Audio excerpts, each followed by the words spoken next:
Samantha हमेशा सोचती थी कि उसके परिवार का घर साधारण था, कुछ खास नहीं।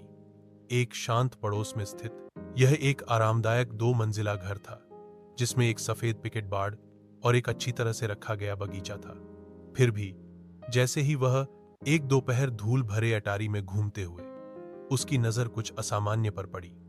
दूर कोने में भूली हुई पेटियों के ढेर के नीचे उसने फर्श के नीचे छिपा हुआ एक संकीर्ण ट्रैपडोर देखा।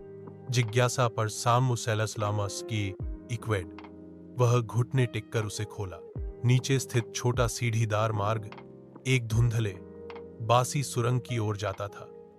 दीवारें पत्थर से बनी थीं और एक हल्की ठंडी हवा अंदर से फुसफुसाती हुई प्रतीत होती थी। दिल धड़कते हुए सामंथा सावधानी से नीचे उतरी, उसकी टॉर्च अंधेरे को चीरती हुई। सुरंग उसकी अपेक्षा से कहीं अधिक लंबी खिंची हुई थी। पृथ्वी के नीचे मुड़ती और मुड़ती जा रही थी। वह हिल नहीं सकी। उसे लग रहा था कि वह अतिक्रमण कर रही है, कि कुछ उसका इंतजार कर रहा है। एक अनंत काल की तरह लगने के बाद सुरंग आखिरकार एक छिपे हुए कमरे में खुल गई। दीवारें पुरानी किताबों की अलमारियों से भरी थीं, अजीब चमड़े से बंधी हुई किताबों से भरा हुआ। कमरे के बीच में एक पुरानी डेस्क धूल भरे कागजात और पत्रिकाओं से घिरी हुई थी। जैसे ही सामंथा दस्तावेजों को पढ़ रही थी, उसके हाथ कांप रहे थे। रिकॉर्ड डीएस ने वर्जित अनुष्ठानों और गुप्त समाजों की बात की। उसके परिवार का नाम बार बार उल्लेख किया गया।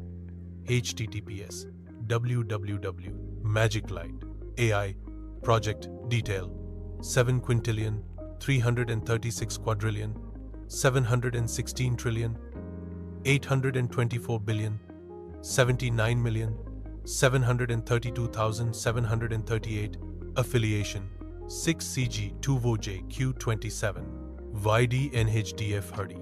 जैसे जैसे उसने पढ़ा, उसे एहसास हुआ कि उसके परिवार का इतिहास गहरे रहस्यों से जुड़ा हुआ है, ऐसे रहस्य जिन्हें दफन रहना था।